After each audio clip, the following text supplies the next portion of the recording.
Fala galera, sejam bem-vindos ao canal Biologia Descomplica para mais uma aula de bioquímica e hoje a gente vai falar sobre bioenergética e metabolismo.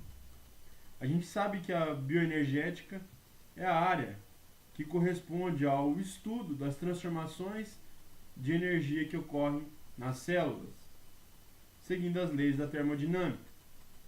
Para estar viva, a célula deve obter energia e manter-se em equilíbrio. Para tanto, há necessidade de executar trabalho químico, osmótico e mecânico. São essas as áreas que a gente vai ver dentro da bioenergética. Então, lembrando que a bioenergética é a área que estuda as transformações de energia dentro da célula, na célula, né? Aqui a gente tem a fotossíntese. A fotossíntese é um exemplo de bioenergética. Para a obtenção de energia e manutenção da vida, os organismos são interdependentes, tendo como origem inicial a obtenção de energia derivada da luz solar. A gente sabe que seres produtores, como as plantas, elas utilizam a energia solar, né, a energia da luz solar, e transformam em reações químicas essa energia em matéria orgânica para o seu próprio consumo. E esse é um grande exemplo, esse é um mecanismo que está relacionado, está envolvido à bioenergética. A gente tem aqui 5 tipos, né? As formas de energia utilizadas pelo organismo podem ser classificadas em 5 tipos. A energia química, que está relacionada ao metabolismo, a catálise, né? Utilizada para a construção de moléculas para fins estruturais ou funcionais. Energia elétrica, usada para a criação de potenciais de repouso, de ação ou funcionamento de bombas. Energia protônica, que é a energia que pode gerar um ATP, adenosina trifosfato. A gente vai falar sobre isso também. Energia mecânica, que é utilizada na execução dos movimentos corporais, na execução da nossa atividade física.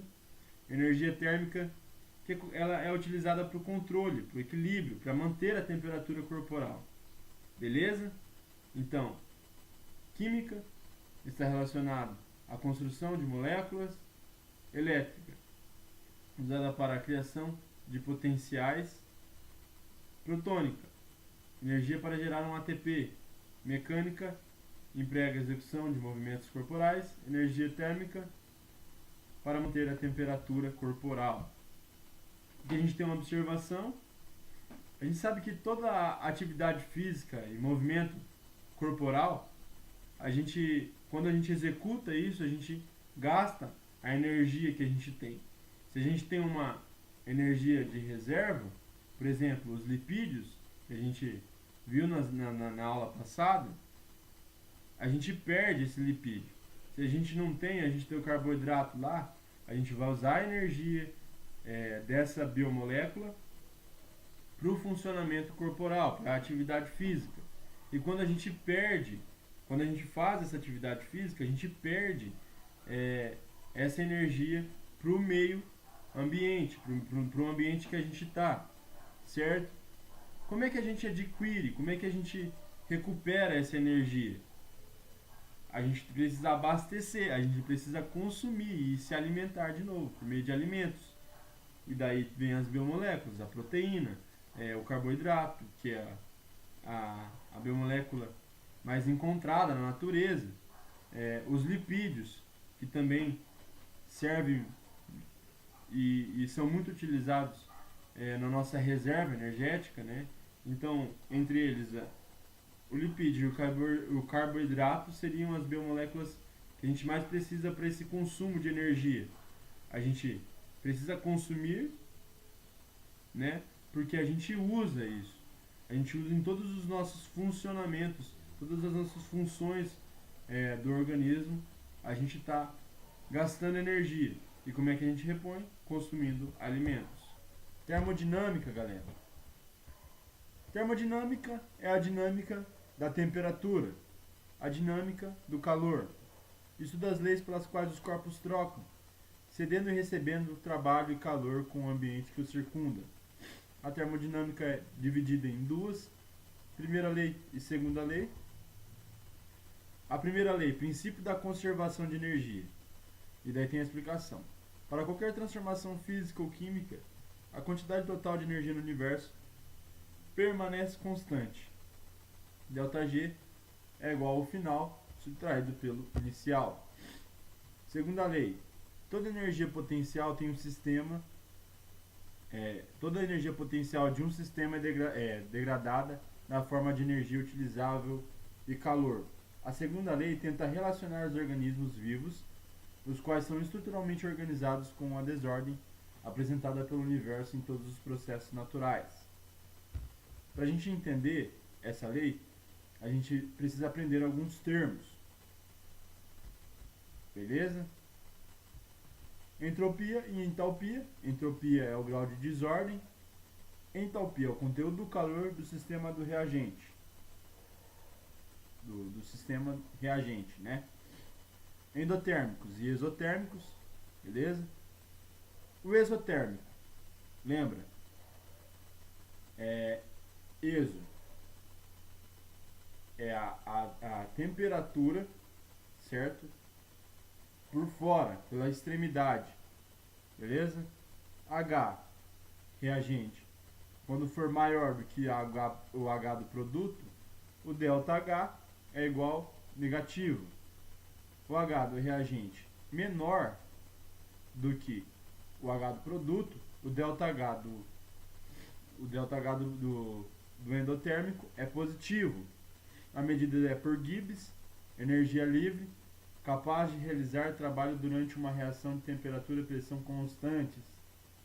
Então, exergônico, se a reação libera energia livre, negativa. Endergônico, se a reação ganha energia livre, ΔH positivo. Aqui a gente tem a fórmula, ΔG igual a ΔH menos T vezes ΔS, onde ΔH é a variação de entalpia, T é a temperatura absoluta e ΔS é a variação de entropia. De acordo com o resultado, tem-se ΔG menor que zero, negativo, reação espontânea, reação exergônica. ΔG maior do que zero, é positivo, só ocorre por meio de fornecimento de energia, reação endergônica. E ΔG igual a zero é o processo em equilíbrio. Beleza? A variação de energia livre de uma reação química está relacionada com a sua constante de equilíbrio. Essa é a fórmula da constante. E aqui uma explicação como funciona, né? É como se fosse a parte teórica de toda essa forma. Finalizando, o organismo necessita do meio ambiente, de onde retira os alimentos para a produção de energia. E o processo de transformação de um composto químico obter energia para um trabalho mecânico. Então, todo organismo precisa de uma fonte de energia para produzir energia e gastar essa energia. Então, por exemplo, como se fosse combustível, a gente precisa consumir um combustível para ter uma combustão. Para o nosso organismo funcionar, precisa de uma combustão. E a gente precisa consumir esse combustível. Esse é um exemplo prático, certo? Então, para a gente funcionar, para a gente poder fazer a nossa atividade física, a gente precisa consumir o pão, o arroz, alimentos ricos em carboidrato, lipídio, proteína, para a gente ter energia, certo? Para gastar. Conceito de metabolismo. A gente pode classificar o metabolismo como o conjunto das transformações químicas que ocorrem em uma célula ou organismo, certo? O metabolismo é considerado uma atividade celular altamente dirigida e coordenada, da qual participam diversos sistemas multienzimáticos. Eu coloquei para vocês lá na aula de enzimas que a enzima ela tá totalmente relacionada, ela está totalmente envolvida no metabolismo. Ela acelera, ela colabora para a reação química acontecer, certo? Então, o metabolismo, lembre-se, é a transformação de um conjunto de transformações químicas, beleza? Ocorre na célula e no organismo. As principais funções: obter energia química do solo ou nutrientes do ambiente, exemplo a fotossíntese, transforma aquela energia solar em matéria orgânica por reação química, converter as moléculas dos nutrientes e da própria célula em precursores das macromoléculas, polimerizar os precursores em macromoléculas, sintetizar e degradar as biomoléculas de acordo com a necessidade celular. Aqui está relacionado a catálise, e a gente vai ver que o metabolismo ele é separado em dois: anabolismo e catabolismo. E essas são uma das principais funções: a construção de micromoléculas em macro e a desconstrução de macro em micromoléculas. Beleza? Divisão do metabolismo. O anabolismo. Beleza? Como eu acabei de explicar, o anabolismo é considerado uma fase biosintética e consumidora de energia do metabolismo. Isto é, nesta fase ocorre a organização de compostos biológicos mais elaborados, como o glicogênio, o colesterol, as enzimas, entre outros, a partir de unidades estruturais, para tanto, a necessidade de consumo de energia. Então, dentro da bioenergética, o anabolismo tem o consumo de energia, porque, por função, ele tem a função dele é construir, pegar micromoléculas e transformar e construir em macromoléculas.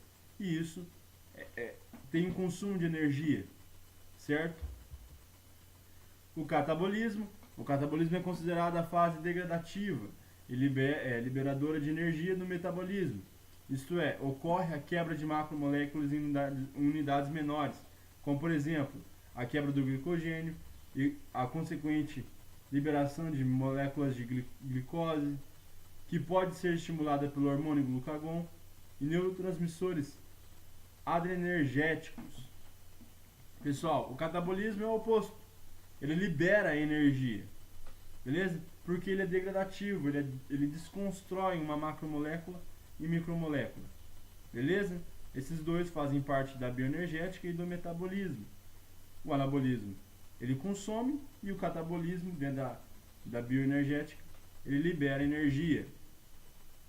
Convergência e divergência do metabolismo celular. O catabolismo é divergente, o anabolismo é convergente, e o ciclo de Krebs é um processo anfibólico. Para que ocorra o controle eficiente do metabolismo, anabolismo e catabolismo devem ocorrer em compartimentos celulares distintos. Beleza, galera?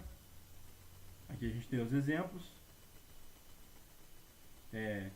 Moléculas precursoras: glicose, aminoácidos, ácidos graxos. Formam o que? Macromoléculas: glicogênio, colesterol, enzimas e proteínas. O oposto, que é o catabolismo, e ele está envolvido no ciclo de Krebs, certo? Aqui, ó, o ciclo de Krebs é um processo anfibólico, beleza? O catabolismo, macromoléculas, né?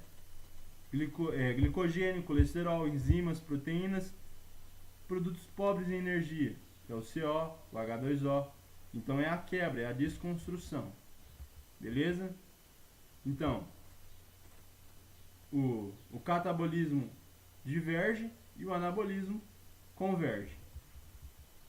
Regulação do metabolismo. Para que ocorra um controle eficiente do metabolismo, anabolismo e catabolismo devem ocorrer em compartimentos celulares distintos, pois apenas dessa forma as enzimas que participam do processo biológico podem atuar de maneira efetiva. Portanto, o anabolismo e catabolismo podem ocorrer simultaneamente, em velocidades distintas e em compartimentos separados. O que é importante entender, galera, então, a regulação do metabolismo ela acontece em ambientes separados, certo? Compartimentos separados, mas elas podem ocorrer no mesmo tempo que está acontecendo anabolismo pode estar acontecendo catabolismo em outra área, em outro compartimento, em outra região. Por quê? Se fossem misturados esse processo, a enzima não teria efetividade. A enzima precisa ter ambientes separados para serem efetivas na sua função, na sua catálise. Beleza? Então, ocorre em compartimentos separados para as enzimas terem uma boa eficácia, para ter um bom desenvolvimento de trabalho.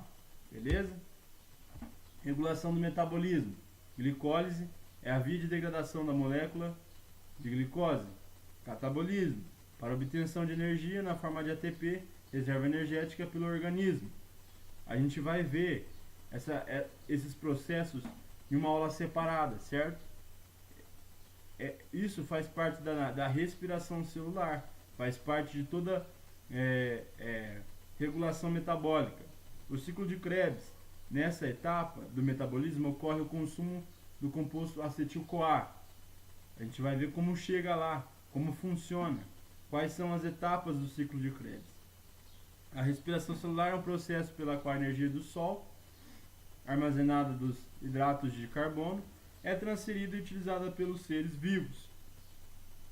Beleza? ATP, a energia utilizada pelas células eucariontes para realizar suas atividades, provém da ruptura gradual de ligações covalentes de moléculas, de compostos orgânicos ricos em energia. Galera, essa foi a aula de bioenergética e metabolismo. A gente tem que entender que um está relacionado com o outro. A bioenergética é a área do estudo dessas transformações energéticas dentro da célula, dentro do organismo. E o metabolismo é o conjunto das transformações, transformações químicas. Então, eles caminham e andam junto. Você tem que entender o conceito de metabolismo e entender o conceito de bioenergética. Mas também tem que entender que eles caminham juntos. Beleza? Dentro do metabolismo a gente tem o anabolismo e o catabolismo. E é isso aí. Respiração celular, ciclo de Krebs, ATP, glicólise. A gente vai estudar em um momento separado, em uma outra aula. A gente vai aprofundar, porque são assuntos que têm uma profundidade maior. Beleza? Espero que vocês tenham gostado dessa aula. Dá um like, dá um curtida aí no vídeo. E até a aula de ciclo de Krebs, respiração celular. Beleza? Um grande abraço.